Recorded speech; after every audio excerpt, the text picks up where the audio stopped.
Good evening everybody. आवाज आ रही है?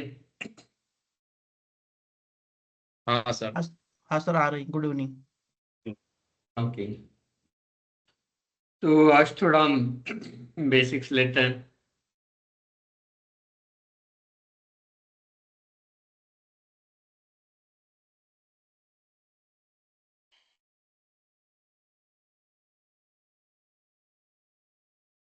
तो थोड़ा हम जावास्क्रिप्ट को गो थ्रू करेंगे।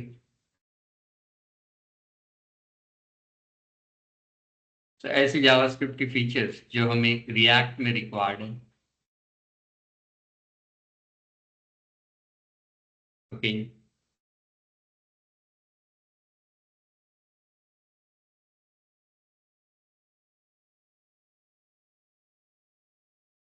थ्रू डेमोज, जितने भी डेमोज हम करेंगे उसके लिए will use visual studio code.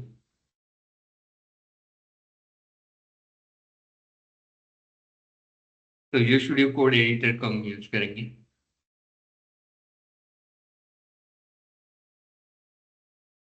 तो सबसे पहले कुछ फंडामेंटल देखते हैं, एकदम बेसिक्स।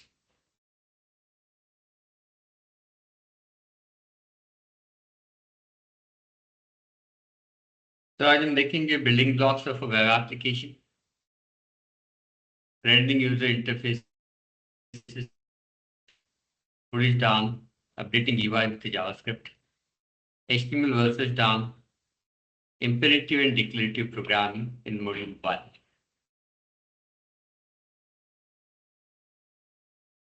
So थोड़ा फास्ट गो थ्रू करेंगे because maximum you know all this. तो आप में से काफी लोगों को ये सारी चीजें पता होगी।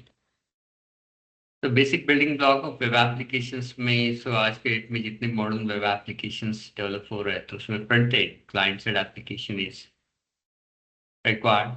So generally, to develop the client-side application, we can use HTML5, CSS3, JavaScript, Angular, React, Vue, Redux, routing, Bootstrap. So many client-side technologies are there. And by combining those technologies, so we can develop the front-end or client-side application. So this is one of the important topic of web application. So backend application or server-side application. And for backend application, we can use many technologies like ASP.NET Core, Node.js, Django, Spring Boot, REST API, JWT, technologies for database integration, EF Core, Hibernate, etc. So there are many backend or server-side technologies for that. Now to database, so beside this, we need a database, so you can use SQL Server, PostgreSQL, MySQL, or Oracle, DB2, Sybase, Informix. If you want to use NoSQL database, you can also use the NoSQL database like Essentra, RavenDB, MongoDB. Nowadays, modern web applications also need the infrastructure like AWS, or we can use Azure, GCP, Docker, Kubernetes, CI/CD pipeline.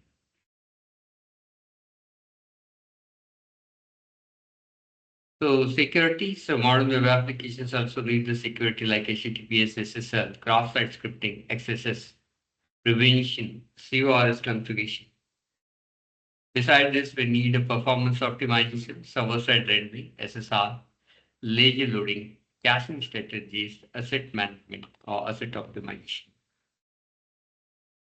Now, besides this, nowadays, API integration is also a very important part, or we can say one of the important basic building block of web applications, like integrating the third-party services like Azure API gateway or service discovery mechanism or payment gateway, distance gateways, or we can say any third-party API. So testing is also one of the important part of your web application development, unit testing, integration testing, performance testing, security testing, many types of testing that we do. Now, besides this, we need a development tools like version controls using Git, or we can also use TFS, or we can use package managers, NPM, pip. Okay.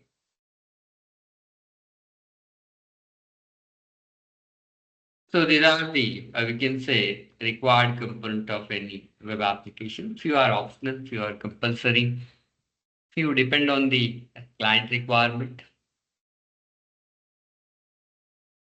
Throughout this training, so in first phase, we'll focus on the front end or client side application development using React and Redux.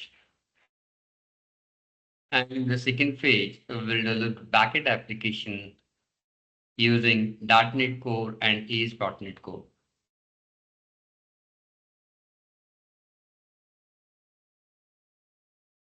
So let's go towards client-side application or rendering user interfaces, UI. Now, when user visits a web page, so how the UI will be rendered in a web browser. So when user visits a web page, the server returns an HTML file to the browser. So when user visits a web page, the server returns an HTML file to the web browser. Now, the browser then reads the HTML and construct the document object model DOM. So what browser will do? So browser will create one tree of object or hierarchy of objects based on the content of a HTML document in the memory of the browser called DOM. So document object model. So DOM is nothing but the tree of object or hierarchy of object created in a web browser memory, where every node from that tree represent either an element, that means a tag, or a property of a tag, or a content of the tag. So there will be three types of node in that tree. One is either element node or a property node or a content node. Fine. Now, if you look at this picture, you will get an idea. If so, browser has this document HTML body, div, h1, eval li, eval like this.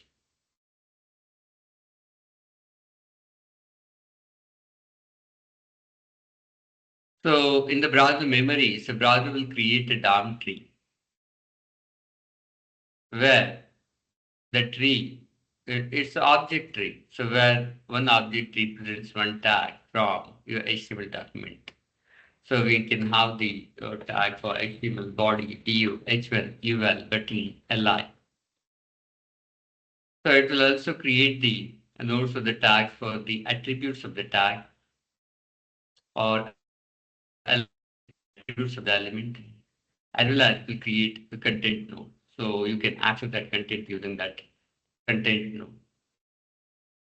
So DOM is nothing but the tree of object created in the browser memory when you open any HTML document or load any HTML document in the browser. And using this tree of object, we can access the HTML document, or we can update or render the, we can say update or modify the UI in a web browser.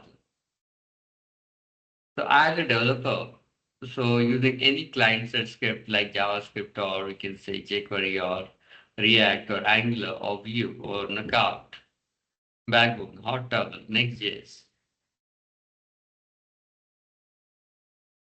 Right. So what we can do? So we can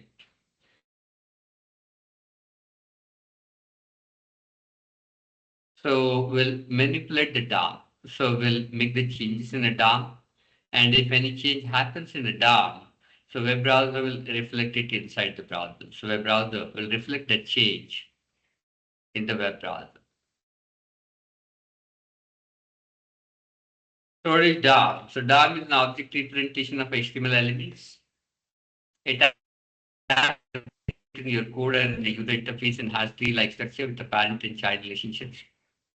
Now you can use the DOM methods in the JavaScript to listen to the user events and manipulate the DOM by selecting, adding, updating, and deleting the specific elements in the user interface.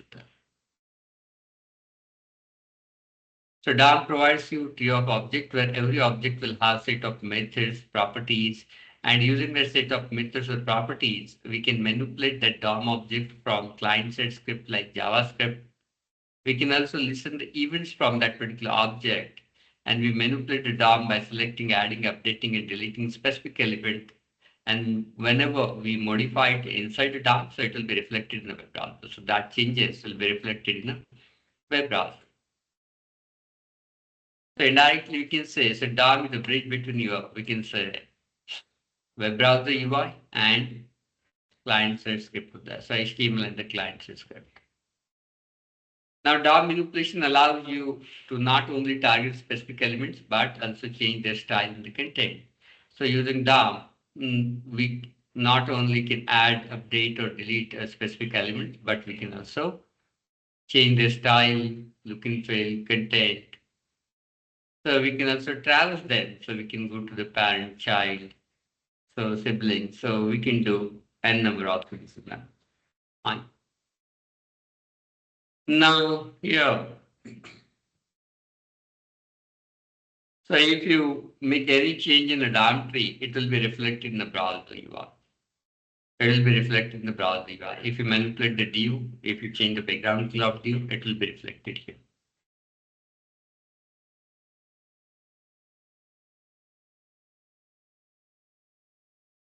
Now in classical JavaScript,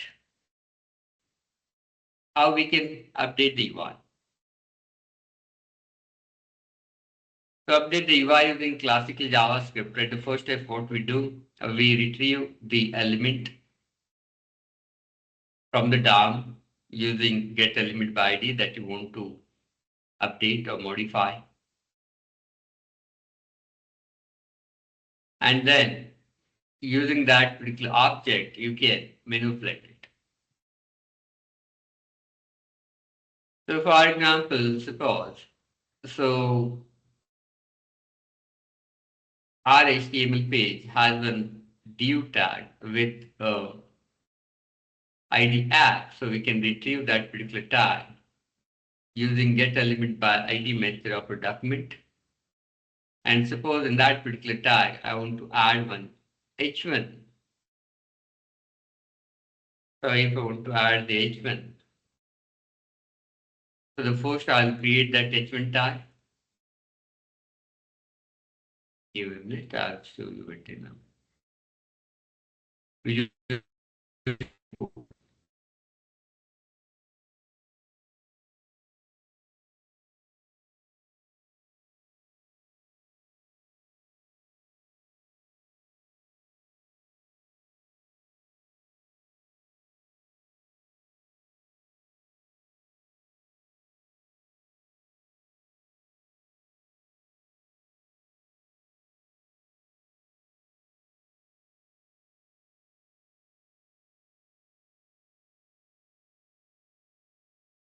So suppose this is the HTML document, and this HTML document has the H1 tag, sorry, div tag with the ID tag. And what I want to do, so I want to add one H1 tag inside the div at runtime using a JavaScript. So what we do in the classical JavaScript, first we retrieve the element using ID. So first we'll retrieve the element using ID. Then we'll create one H1 element using create element method of a document. So document is also a built-in object, and it is the top object in your DOM hat. So create element method of the document object will help you create any element. Once you create the element, you can also create some text node using create text node method of a document. And in that text node, we can append, sorry, some text. We can put that text here. So develop preview ship. So this is the text that I want to put into one text node. So we have created a text node and we are putting the content into that text node. Then we'll append this text node to our H1 tag. So header is the H1 tag. So we'll append it using append child method. So here we have the header content. That is the text content that you want to put into the heading. Then we'll add this heading to your app tag using append child here. Now this is the, we can say, classical JavaScript to manipulate or update elements in a DOM. Now if I run this, if I say go live here, so it will get you the develop preview and ship. in the web browser, in an app tab. Fine. So in classical JavaScript, find the element, create the element, then create text node, then put the text, and then append the text node to the element, then add that element to your, we can say, actual element where you want to reflect. So we write the step-by-step instructions to update or manipulate the DOM. Now, what is the difference between the HTML and the DOM? So if you look at the DOM element inside your web browser developer tool, you will notice the DOM includes H1 element. The DOM of the page is different from your source code. In other words, the original HTML file you create. Now, if you go to the browser and if I say view page source, in the view page source, you'll find the HTML. And if you find the div tag with ID app, so here is a div tag, यहाँ पर div tag है with ID app. यहाँ पर एक div tag है with ID app. तो यहाँ पर एक div tag है with ID app. We'll say div tag with ID app. But you will not find H1 tag. But if you look at the browser, in a browser we have the H1 with this content. But that is inside the HTML. And in HTML you will find the JavaScript that is supposed to manipulate that div. So this is your HTML. So to have look at to the DOM, so if you want to view the DOM, so what we'll do is right click here, will say inspect, and in the inspect, if you go to the elements tab, and if you expand the div, so you will find here a H1 tag inside the div. If you look at the HTML, you will not get this tag, but if you look at the DOM, so you'll find the H1 tag get added into div. So that's the basic difference between the HTML and the DOM.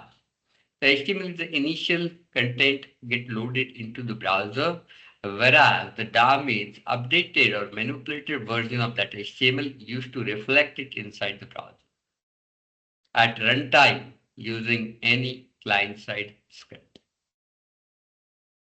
Right. Now, so DOM of the page is different from the source code, or in other words, the original HTML file you created.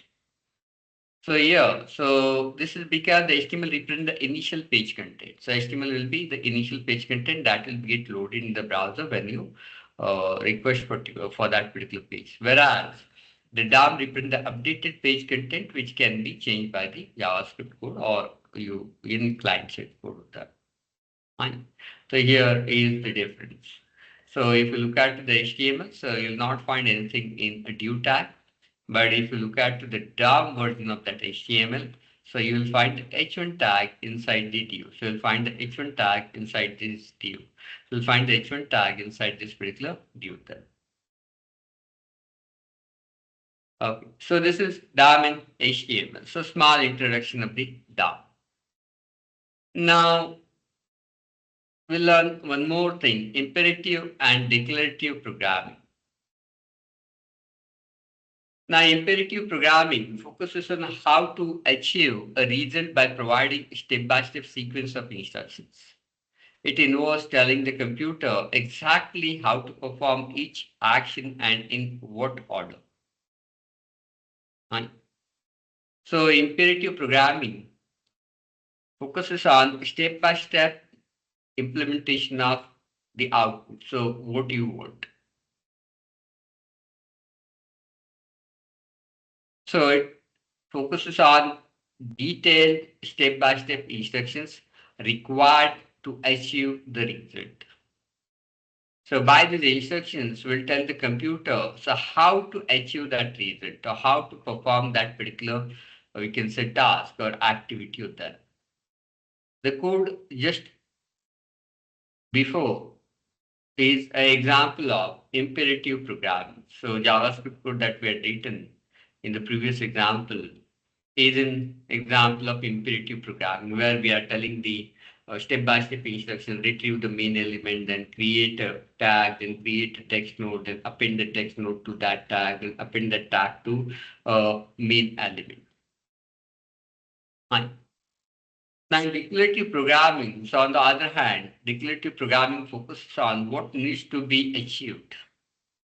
Declarative programming focuses on what needs to be achieved without specifying how to do it.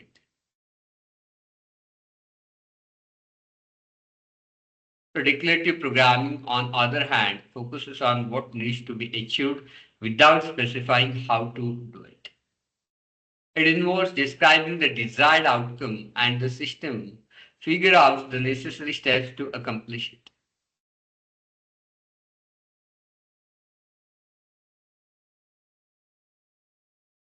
So declarative programming, on the other hand, focuses on what needs to be done. It will focus on result, what you want to achieve, without specifying how to do it. So you do not need to worry about step-by-step instructions required to complete that particular task or to achieve that result. It involves describing the desired outcome. So in declarative programming, we'll just describe what result we want. How that result will be achieved is not your headache, it's headache of the system. And the system figure out the necessary steps to accomplish it.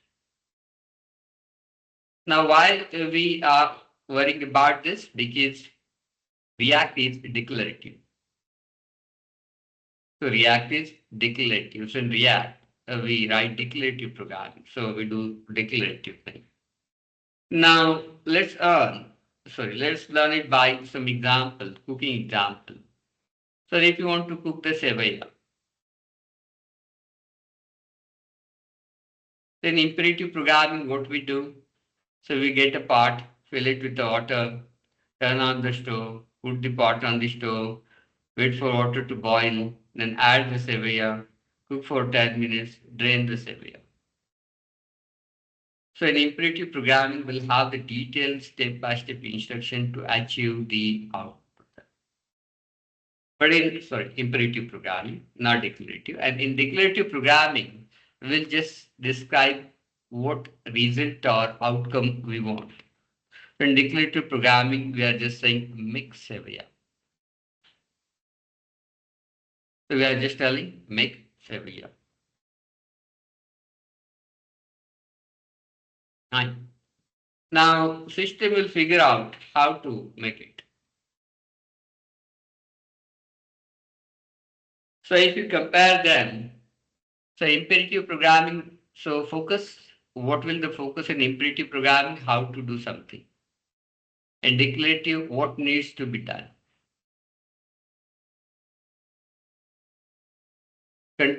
Explicit control over each and every step. In imperative programming, will have the explicit control over each and every step. In declarative programming, so control is implicit. System determines the steps required. Abstraction, so in imperative programming, lower level of abstraction, more detail specified.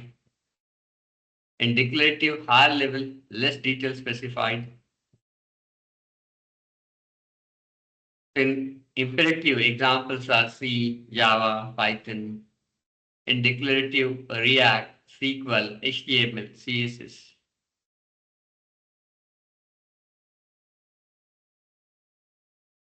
Suppose you have the list of 10 employees. So if you want to find the employees working in the computer department using C# or C or Java or Python, so what you need to do, you need to write a step-by-step code.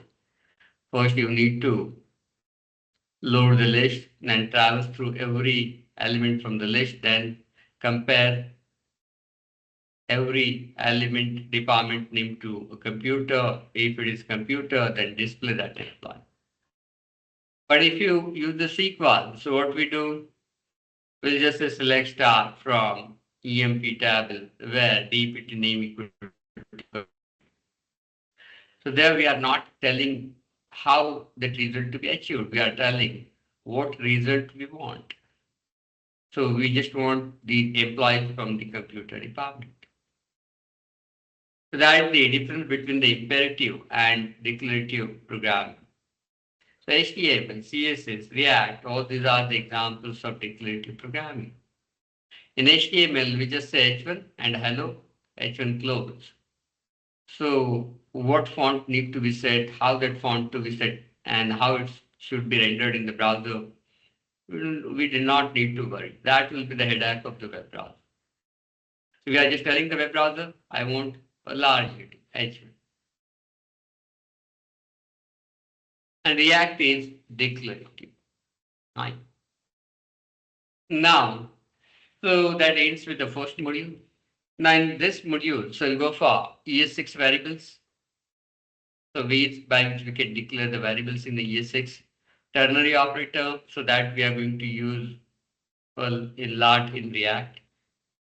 Functions and arrow functions. So we also need few array functions. ES6 destructuring template literals that we are going to use in React. And ES6 modules. So this also we are going to use in React, import and export statement. Now, if you look at the ES6, so ES6 is a standard for the JavaScript. Now, initially, when JavaScript is developed, it will be given to ECM to define the standards. Initially, when JavaScript is developed, this JavaScript is given to ECMA to define the standards or specifications of that.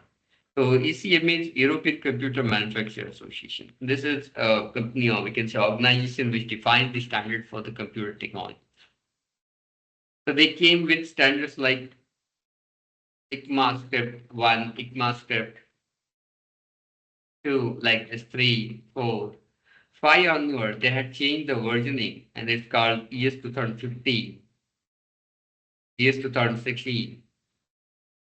And now we are using a short form of this, that is for ES 2015, we'll say ES5, and for 2016, we'll say ES6.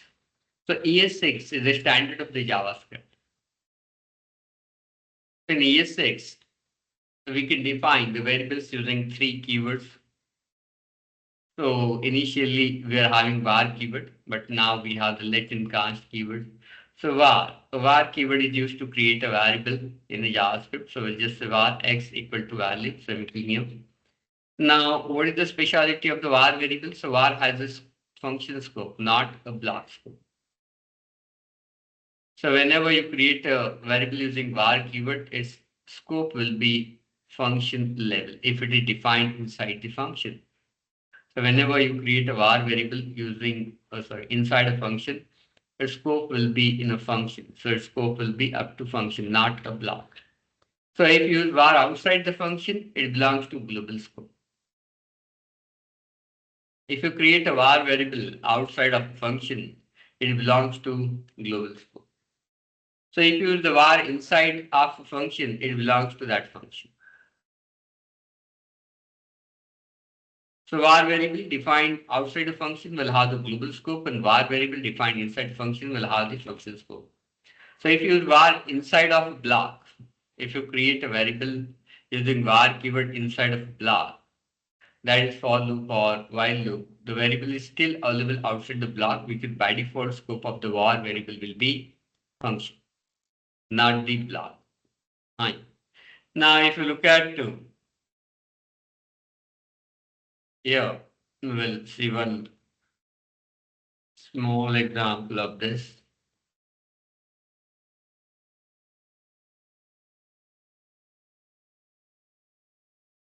This is just a JavaScript revision. Here we have the grid function. So function with a name grid, which has one variable a with the value hello. And here we have a condition if a equal to hello. So we are creating one b variable, and while creating a b variable, we are using var keyword. And inside if, we are appending these two things, hello, what. And outside the grid also, so what we are doing, outside the if, we are appending this.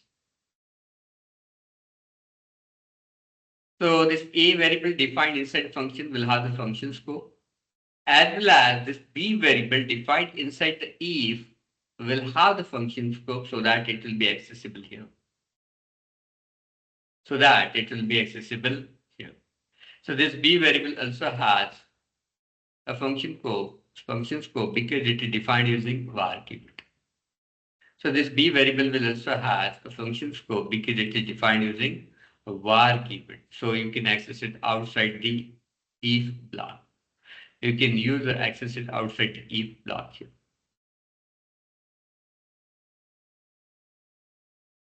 Fine. Now I'll save this. Now if we run this, we'll just stop this, and if we run this again, you'll find that it will get you the hello world without any error because that B is accessible outside the, oh sorry, I forgot to call that function.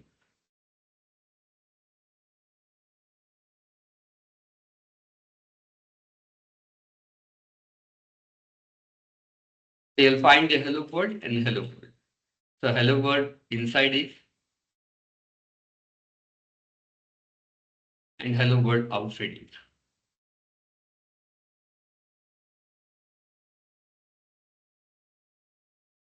Okay. But instead of var, if you use the let keyword, if I use the let keyword here and the let keyword here. Now what is the scope of this A? So the scope of A will be inside a grid function, whereas the scope of this B is only inside if.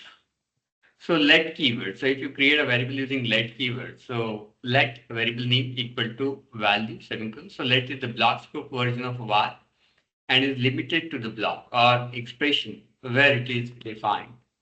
Now if you use let inside of a block, that is a follow, the variable is only available to the follow. Fine. So you can use it inside the follow. So here, so for this line, it will not generate any kind of error, but for this line outside A, it will complain you about the B because B will not be accessible outside this E for that because the scope of B is local to if. So using let keyword, we can create a local variables. Using let keyword, we can create the local variables. Now, beside let keyword, we can also use the const keyword. So const keyword helps you to create a variable whose value will be initialized at declaration and type, and it cannot be changed. The const is the variable that once it has been created, its value can never change. Fine. So if I comment this,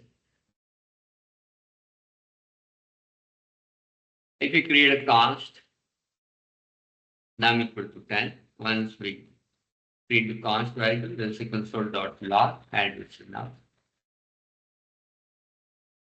We'll get you the 10. But if we try to change the value of the null, so it will get us error. I will say type error assignment to the const variable. So there are the three keywords using which we can create the variables in JavaScript. Now, const also has a block scope that you need to remember. So const is just similar to let. It will have the block scope, not the function scope. Fine. Now, ternary operator, you already know might have time to convert is the only JavaScript operator that is the three operands. A condition followed by the question mark, then an expression to execute if the condition is true, followed by the colon, and finally the expression to execute if the condition is false. So condition question mark, so true part of the condition and the false part of the condition. Now here we have the example, we have the getFee function and isMember is a parameter, isMember is a condition, boolean. If it is true, so it will return you $2 as membership fee, and if it is false, it will return you $10. So if you call the get fee with the true, it will output you $2, and if you call the get fee with the false, so it will output you 10. So I don't think more explanation needed for it. So named function. So JavaScript has many types of functions. So the first function is name function.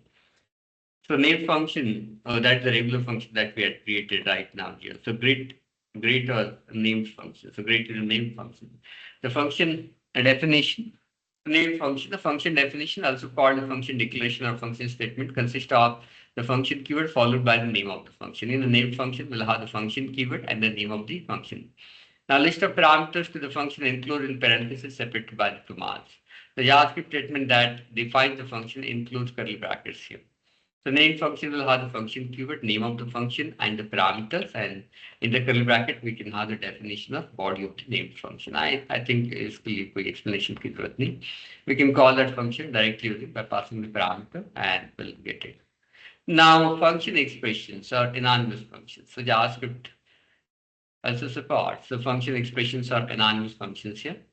So while the function declaration avoids syntactically statement, functions can also be created by function expression. So function expression से भी हम function बना सकते हैं. Such a function can be anonymous. It does not have to have a name. For example, the function square could be how this defined. So the function defined without name. So function keyword, then no name here. Round parentheses, then we can have the parameters here. So function and no name here. Then we can say number, that is the parameter, and read in number multiplied by number here. This is the definition of function, and we are storing this function inside some const variable square. So we are storing it inside some const variable square here. So const variable square. Fine. The const variable square.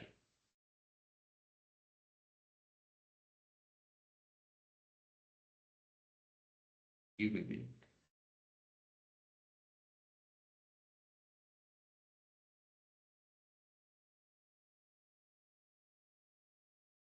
Your screen is getting updated.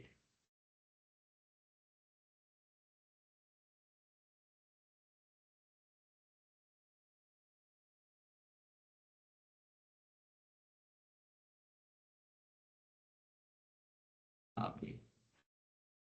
It's not allowed me to annotate.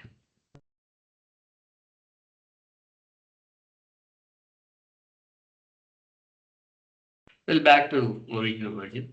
So const square equal to function with, we can say, round parenthesis number, curly bracket, return. Then we can have the number multiplied by number. Now this is the function expression. Now similar to function expression, we can also use the method function. So we can also use a method function. A method is a function that is property of object. In the method function, you can create a function that is the property of the object. A method is a function associated with an object. Or put differently, a method is the property of an object that is function. So method function allow you to create a function inside a JavaScript object as a property.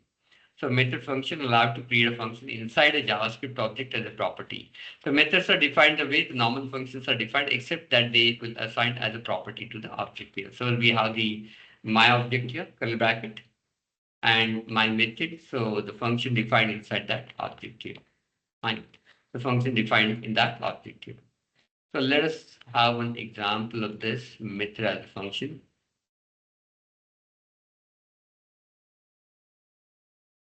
So here we have one object, product. So we had created one product object in JavaScript.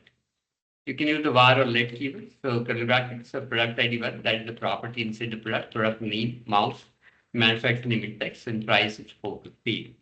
Now here displays one of the property of the product object, but this property is not a value property, so it's a function.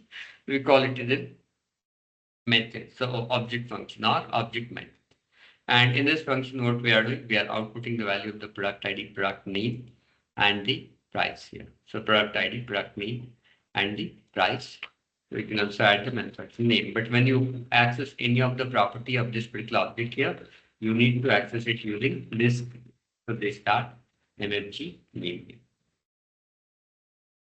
Now, if we run this in a web browser, so you'll get this output in a console. So if you go to the console, so in the console, you'll find the product ID one, product name mouse, MFG name index, price 450, and so on. Fine. So such a function is called a method. So method function or object function. So method function or object function. So beside this, we have arrow functions. The JavaScript also supports arrow function. The arrow function or lambda expression, we can say, or lambda function. So arrow function expression is a compact version of alternative to the traditional function expression with some semantic differences with that. So round parenthesis implies expression. So in arrow function or lambda function, you do not need to put the function keyword, then name of the function, and then curly bracket and all this. So it's the compact alternative to a traditional function expression. So it's compact alternative for traditional function expression. So this is the arrow function without parameter. This is arrow function with one parameter. You can also have the body using curly brackets. Now here we will have the arrow function example here. If you look at here, so square. So square is an arrow function. So it's a square equal to round parenthesis number. So we are going to use the arrow operator or lambda operator, implies operator to create the arrow function. And here we are creating the square of that number. We'll just say console.log and it will get you the square. So square of 10 is 100. The square of 10 is 100. Now there are the we can say four types of functions. So arrow functions हम use करने वाले बहुत सारे ये example object method का यहाँ पर. Now beside this we need few common array functions in a React. तो React के अंदर कुछ common array functions की भी जरूरत पड़ेगी. So JavaScript support following common functions required for React. So map हम use करने वाले React में. For each को भी यूज करेंगे रिएक्ट में. फिल्टर फंक्शन, ये तीन जो फंक्शन है इसको बहुत जगह यूज करेंगे रिएक्ट के अंदर. तो मैप फंक्शन को समझने की कोशिश करते हैं. तो map function, so one of the most powerful in React is the map array method. So map जो है continuously यूज करने वाला. So map method allow you to run a function on each item in the array. All these are array functions. So you can invoke these functions on array. So if you have the array, you can call the map, you can call the for each, you can call the filter. So all these functions can be invoked on the array. So array functions. So when you invoke this map method on the array, so what it does, so it will run a function on each item in the array and returning a new array as a result. So indirectly, what map function will do, so it will operate on every element of an array, existing array, and it will generate a new array by doing some transformation, or we can say by applying some function on it. In React, map can be used to generate a list. So React में map को list generate करने के लिए use कर सकता है. तो यहाँ पर example दिया है. So if you have the array of fruits, apple, banana, orange, and if you want to generate a UL list of these items in a p tag or paragraph tag, so how we can do, so const my list. So this will be another array, and it is transformed array. So and transformation function is passed as a parameter to this map. So what this map will do, so it will execute this function for every element of my array. So it will execute this function for every element of my array, where this function will have the parameter that represent the one value or one element from the my array. So from my array, so it will get the apple here and it will create a p tag for the apple. It will create the p tag for banana. It will create the p tag for orange, and it will form the new list here. And then you can render this new array. So or you can use that new array with that. Fine. Now let's have this example of a map function. Let me check here. Okay, so we have here. So we have the square function. This is our regular function, name function, which will do the square of number. So it accepts a number as a parameter and it returns you the square of number. Fine. Now, so what we are doing? So we are using that square function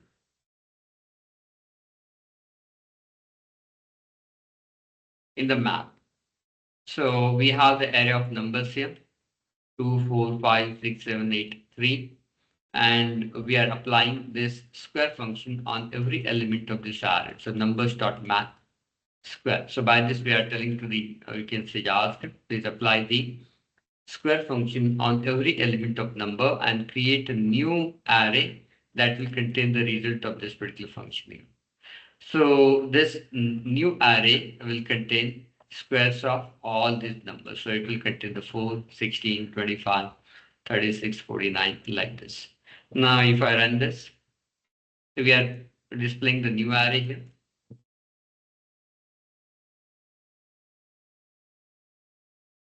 Now, if we inspect here, so you'll find this array. So 4, 16, 25, 36, 49, 94, and 9. The first array.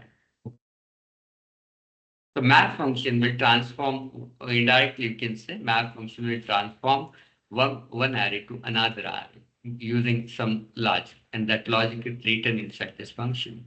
So any of this function here. So that logic is written in any of these functions here. Fine. So you can also do all entire stuff. So entire stuff using lambda function. So you can shortcut this. How we can shortcut it?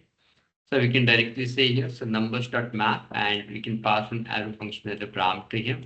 And in this arrow function, we'll say val multiplied by val multiplied by val. So this will get you the cube of all the numbers from this array. And using that cube, it will create a new array. So this new array will contain the cube of every element from this numbers array. So cube of every element from this numbers array. Now I'll just save this. Now I'll stop here. And then we'll say go live. And if we say inspect here, so you'll find the cube 8, 64, 125, 216, 343, 512, and 17. So map will transform the existing array to a new array using some logic.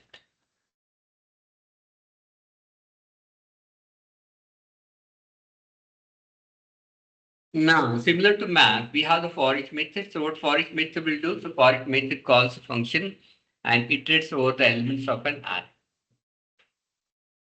So for each and map are same. Both will visit every element of the array and execute some function on it. So execute some logic on it. Whereas the difference is a map will create a new array which contains the resulting elements or the elements with transformation. But for each will not generate a new array. So for each will not create any new array. So for each will just apply the function on every element of the array. It will not create a new array. Now you can use the for each with maps and sets also. The syntax for each method is. What is the syntax for each method is? Array dot for each. Then we have the function. And in this function, we'll have the current value. That is the current value from the array and the index number of that value. So index number of that value. Now here is the example of a for each.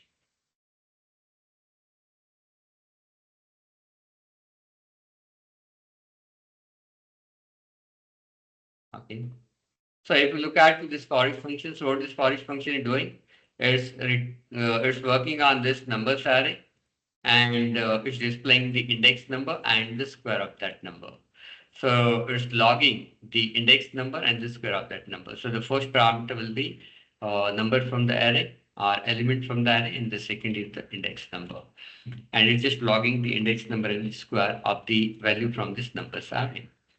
Now, if we go to a web browser and if we inspect it, and if you go to the console, sorry, something.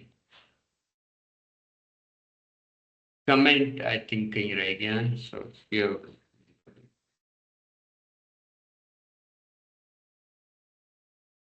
Now, if we say inspect and if we say console here, you'll find the index number 0, value 4, index number 1, value 16, index number 2, value 25, index number 3, value 36, index number 4, value 49, index number 5, value 64, index number 6, value 9. Fine. So that you can do here. That you can do. Now, similar to for each, so we can have the filter method. So for each and map is similar. Map will create a new array which contains the transformed elements, whereas for each will not create a new array. Now there is one more function that we are going to use in the React is filter. So filter what use can be. So filter method of an array instances create a shallow copy of the portion of the given array. So if you have the X array, if you want to filter a few elements from that array and create a new array based on some condition or predicate, then we can use the filter method of that. So if you have the X array, if you want to create a Y array, but Y array is the shallow copy of the X based on some condition or predicate, then we can use the filter method or filter function.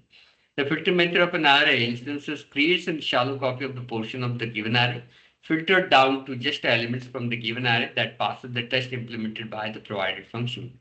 Now here, suppose we have the array of words, so spray, light, exuberant, destruction, present. Then we can filter the words from this array and create a new array, which will contain the filtered words.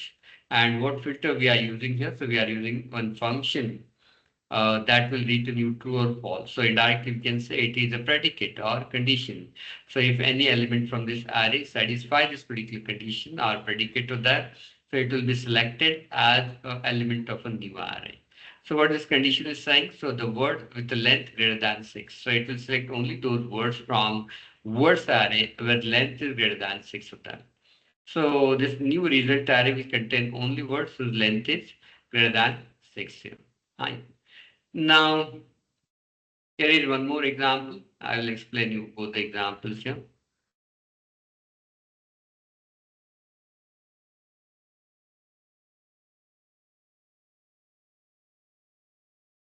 The array functions, and here if you look at to this, the first thing we'll do is word example.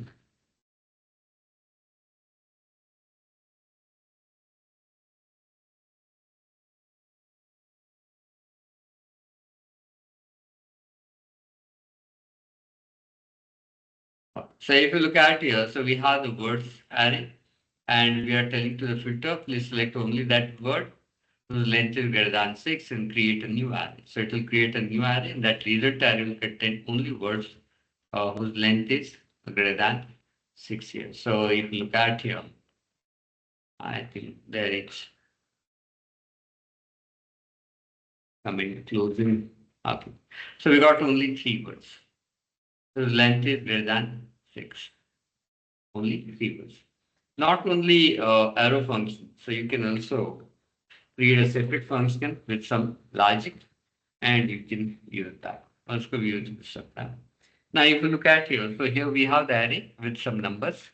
3, 10, 1, 2, 3, 4, 5, 6, 7, 8, 9, 11, 12, and 13. So what I want to create a new array from this array where that new array will contain only prime numbers from this array. So only prime numbers from this array. So we have created one function which will return me true or false depending on whether the number is prime or not. So we are passing the number as a parameter and we are traversing from 2 to number -1 and we are checking whether that number is divisible by that I. If it is divisible, we are returning false, otherwise true. So it will return true if the number is prime and it will return false if number is not prime. Then we are calling the filter method on this array and we are just saying is prime. So what it will do, so it will create a new array and that new array will have only prime numbers and we are just logging it. So it will create a new array with prime numbers. We'll get the -3, 1, 2, 3, 5, 6, sorry, 7, 11, 13. So it'll get you the new array which contains only prime numbers.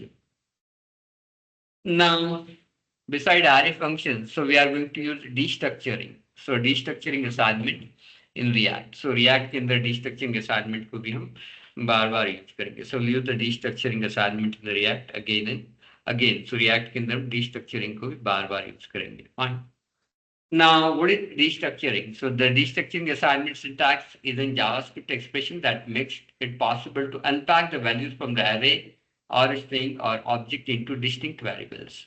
So if you have the array or if you have the string or if you have the object and if you want to extract few values from them and create separate variables for every value, so in that case, we are going to use destructuring syntax. So destructuring assignment.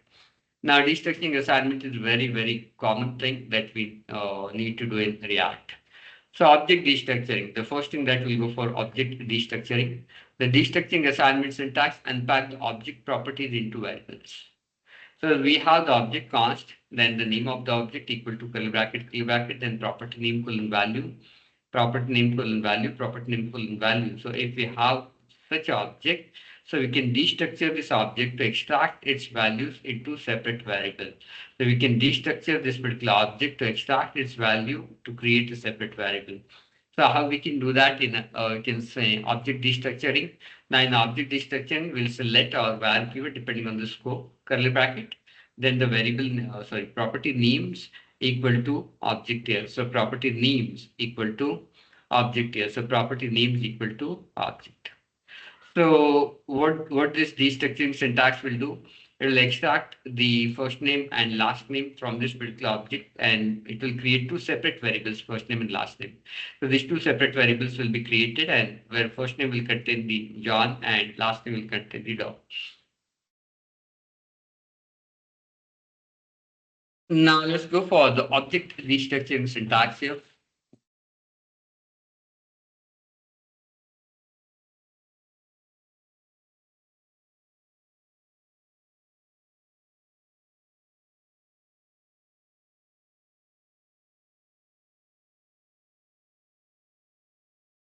So here we have the person object, and this person object adds first name Suresh, last name Patil, age 50, email ID suresh@gmail.com, mobile number. In destructuring, what we are doing, we are extracting the first name and last name as the separate variables from this person object.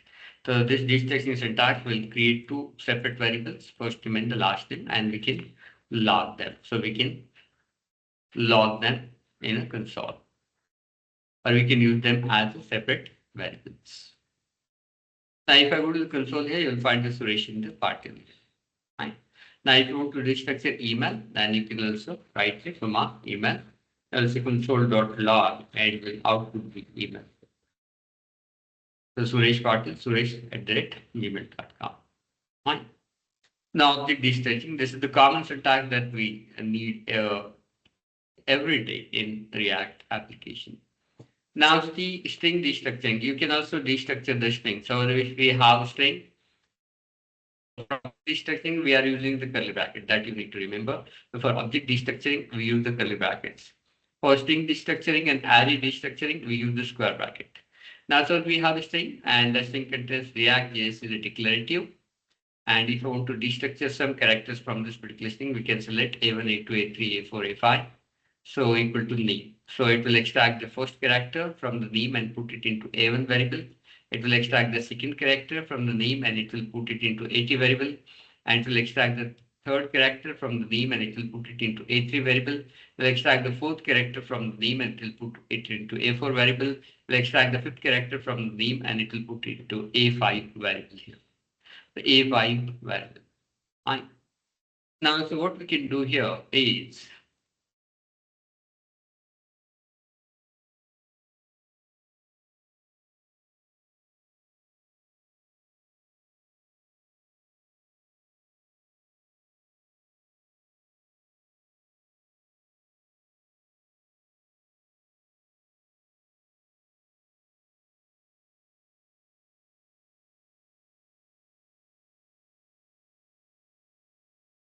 here we have this thing, let name, and the React JS is declarative.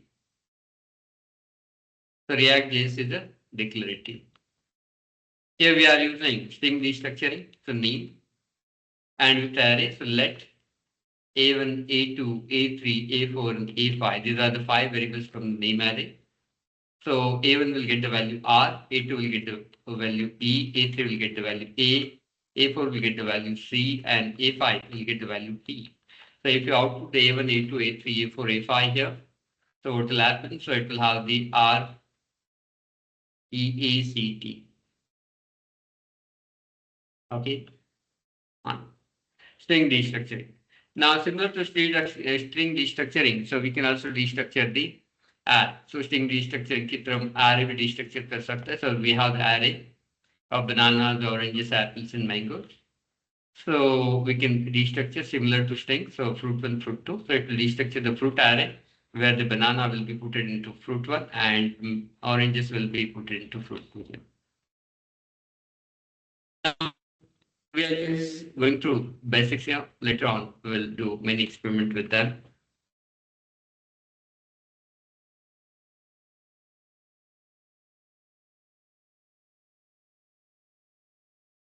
So here we have the array of fruits and we are creating the 3 variables where the first value from this particular array will be put into first variable, second value in second variable, third value in the third variable. If you create the fourth variable, it will put the fourth value to the fourth variable here. So if I save this, it will get you the fruits separated. So banana, oranges, and apple. Now, beside restructuring, so we are going to use template literals at many places in React. So template literals are literals delimited with backticks. So this character, so backtick. So this character, so this is the first character on the keyboard below tilde. So allowing for multi-line string interpolation and embedded expressions and the space tag templates. Fine. So this backtick help you to create a template literal, and this template literals can be used to do the string interpolation, embed the expressions inside the string, or embed the tags inside the strings, so that you can do using this backtick. And this backtick will help you create template literals. Template literals are sometimes informally called the template strings because they are used most commonly for string interpolation. Now, template strings use backticks here rather than the double quote to define the string, double quote or single quote to that. So if you have the let text equal to hello world, so instead of single quote, so we are using the backticks here. So this will create this text variable as a template literal, and in this you can embed any expression or any value as per your requirement. Fine. Now you can template strings allow both single and double quote inside this thing. So between this backticks, we can use the single quote and double quote both. For example, here we have the is often called Johnny. So here we have the backticks, and then we'll say single quote and double quote is included here. Fine.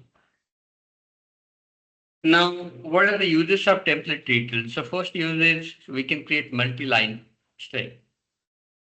So using template literal, so we can create a multi-line string here. Now, if I close this and if I go to template literals example here, and if I revert the command,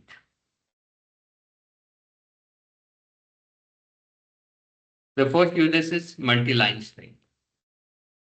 So here we have the backtick. Then the first line, the quick brown fox jumps over the lazy dog. So backtick close. And then we are outputting this text here. If you try to write the multiple line of string into regular JavaScript variable, it will get you error. तो कुछ रहेगा. The quick brown fox jumps over lazy dog. So multiple line में अलग-अलग line. Now, can we do it using single quote to double quote? No, we'll get the error. तो single को double quote से कर सकता नहीं, error आएगी यहाँ पर. So we use the backticks. ये पहला यूज है.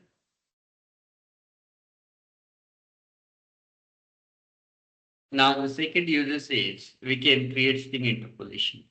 So we can use the string interpolation. Now interpolation, the template string provides an easy way to interpolate variables and expressions into strings. One. So template string provides an easy way to interpolate variables and expressions into strings here. So using string interpolation, so we can embed the variables or expression inside the string. But for string interpolation, we use the dollar operator. So using dollar and the curly brackets, you can embed a variable or expression directly inside the string with that. So here we have the first name, last name, two variables, and I want to embed these two variables into a string. So we can do that using backticks, then the dollar, then curly brackets, variable name, and the curly brackets variable name. Fine.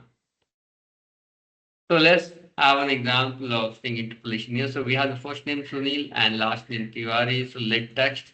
We have the backticks, and in the backticks we are saying welcome dollar. So dollar and curly bracket. This syntax we are going to use at many places in React. So dollar and the curly bracket in the variable name variable.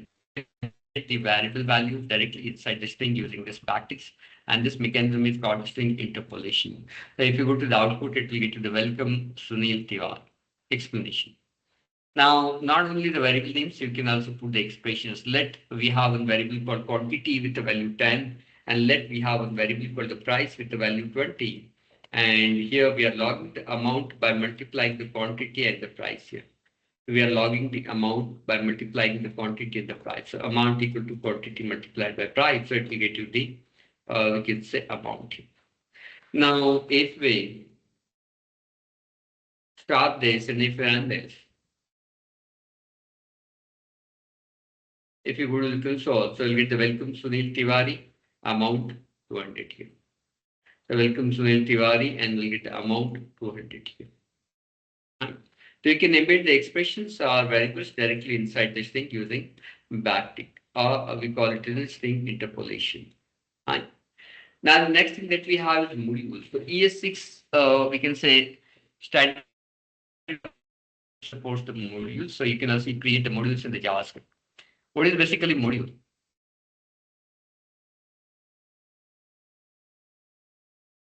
So JavaScript modules enables you to divide your code into multiple files, which makes it easier to maintain a code base.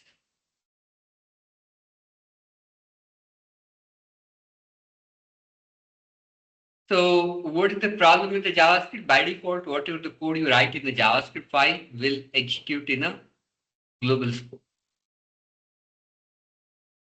So if you have many files, and if you put it into one, we can say HTML document, all these files. So since all this scope runs in a, so all this code runs in a global scope. So what will happen? There will be a naming conflict. There might be the naming conflict, or there might be the we can say execution of such a code happens inside your HTML document that is not expected to execute. And third thing that you need to remember about the sequence, which file to be added first, then which file to be added next, which file to be added next. Entire code will run in the global scope. So if you want to avoid this particular problem, if you want to create a separate modules for different functionalities based on the requirement, so we can do that using modules. So JavaScript modules enable you to divide your code into multiple files, which makes it easier to maintain the code base there. Now modules are imported using the import statement. So once you create any module, so you can import that module using import statement. So modules are imported using import statement there. So modules use type module in the script tag to enable the import export features of that. Fine. Now if you create a module, and if you want to put that module in an HTML document, so the first thing is you can import or export the modules from one JavaScript file to another JavaScript file. So if you have X file and that file has some function, suppose F1, and if you want that function F1 to be accessed outside that particular file as a module, then you can export it using export keyword. And if we have the Y file, JavaScript file, and if you want to import that F1, use that F1 function from X JavaScript file, then we need to import it using import keyword, and then we can use it that.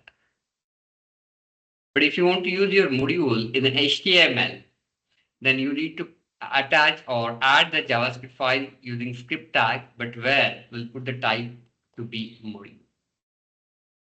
So we can embed or attach any JavaScript module to HTML file using script tag with the type set to module. So script type equal to module. Fine. Now, if you want to export some functionality from one file so that it can be imported by another file and it can be used. So instead of file, you can say module. If you want to export a module so that it can be imported and used, so there are two types of exports in JavaScript. So first is named exports and second is default exports. So we can export any function, any variable. So we can export any object from a file so that it can be imported by another module and can be used by two ways. One is named export, another is default exports. Now named export. In named export, allow you to export the multiple values from a module by their names, enabling selective imports. So named export is used if you want to export multiple things from one module. So if you have one module, so you can say file is a module. आप बोल सकते हैं file is a module. So if we have multiple things in a module and if you want to export all of them, then we use the named export. So named export enables us to export multiple things. And once you export multiple things, you can import selectively as per your requirement and use that. So here we have the two things. One is variable value one and one function. I want to export both of them from the same file. So I need to use named export. Export before declaration. So export const value one, export function func. Now default export. So default export allow to export a single value or entity from module. So एक ही चीज को export करना एक file से, so we'll use the default export. This can be imported without using curly brackets. That we'll see. So to do the default export, we use the export default keyword. To do the default export, we use the export default keyword here. So we can use the export default keyword and this function will be exported. The difference is here you can export only one thing from one module. Here you can export multiple things from a module. Now, while importing anything from named export, so you need to use the curly brackets, whereas while importing the default export, you do not need to use the curly bracket. That we'll see. हम उसको देखेंगे आगे.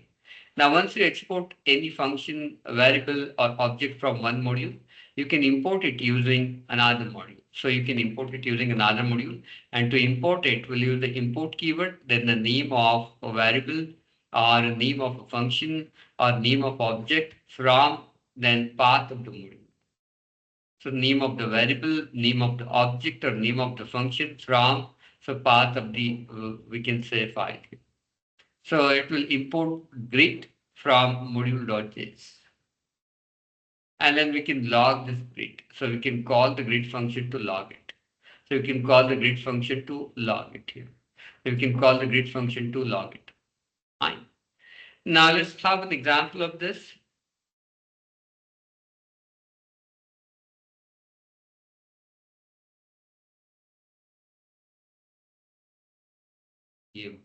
So here we have the modules.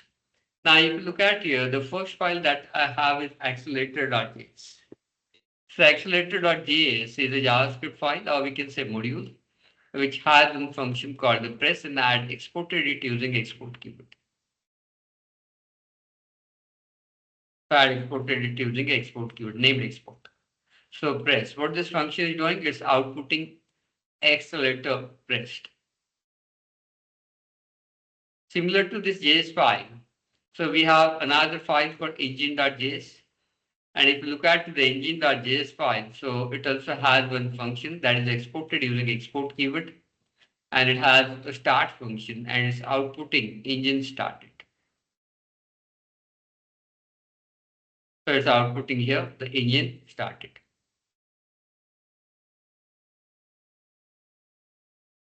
So it will output here engine started. So start function. Then we have the handbrake.js file, which has a release function and that is defined using export keyword. So export function release, and here we are logging handbrake released. So here we are logging handbrake released, release function. Fine. So engine, handbrake, accelerator. Then we are importing all these functions into one module called car. So car.js. In the car.js, it's all are exported using named export. So while importing them, we use the curly bracket here. So import start function from engine.js file. Import release function from handbrake.js file. Import press function from accelerator.js file. Then we are calling the start, release, and press. These three we can see functions here. So start, release, and press. These three functions here. Now then I want to use this car as a module in a HTML file. We are first starting the car, then we are releasing the we can say handbrake, and then we are pressing the accelerator. Then I want to use this car.js module in a some HTML file, use.html. So if you look at the use.html file, so here we are importing the car.js module using the script tag. So we are saying script type module src car.js, then closing script diagram. Right? So script type module src car.js and the closing script diagram.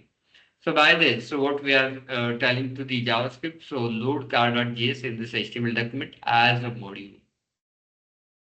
Now, if you run the car.js file in the web browser, we can see use.html file in the web browser, all these modules will be loaded in the correct order, as well as those modules will be executed and it will generate the output here. The first engine started, then handbrake released, and accelerator pressed here. The accelerator pressed here.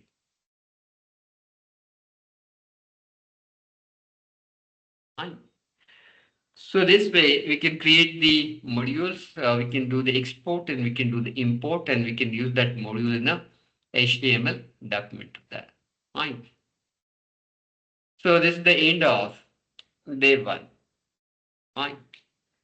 So today is the first day. I think आज हम यही छोड़ेंगे, थोड़ा सा कम ले रहे session. Next weekend से हम ज़्यादा कवर करेंगे. तो इसमें कोई डाउट या क्वेरी है आपको?